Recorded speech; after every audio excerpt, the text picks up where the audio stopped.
আওয়ামী লীগকে দেখো ধাক্কা দিল, আওয়ামী লীগ পড়ে গেল, এত সহজ নয়। খালেদা যেহেতু ম্যাট্রিক পাস করতে পারে নাই বাংলার অঙ্ক ছাড়া, শুধু বাংলার অঙ্কে উর্দু আর অঙ্কে পাস করেছিল। উর্দু তো তার পেয়ারে বাথায়, আর এদিকে তো অঙ্ক তো আবার টাকা গোনায় লাগে। সে হলো ম্যাট্রিক ফেল, তার স্বামী ছিল ম্যাট্রিক পাস।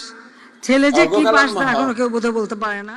এরা অশিক্ষিত, এরা ম্যাট্রিক পাসও করতেছে না। আপনি তো অনেক শিক্ষিত, অনেক পাস দিচ্ছেন। আপনি একটা কবিতা কোন, প্রাইমারি স্কুলের কবিতা। আমাদের ছোট নদী চলে বাঁকে বাঁকে, বৈশাখ মাসে তার হাঁটু জল থাকে, পার হয় কত গাড়ি, কি পার হয়। লাগাই দিচ্ছেন। ও আপনি অনেক শিক্ষিত হলাম না, এর লাগি আপনি বেশ লাগাই দিচ্ছেন না।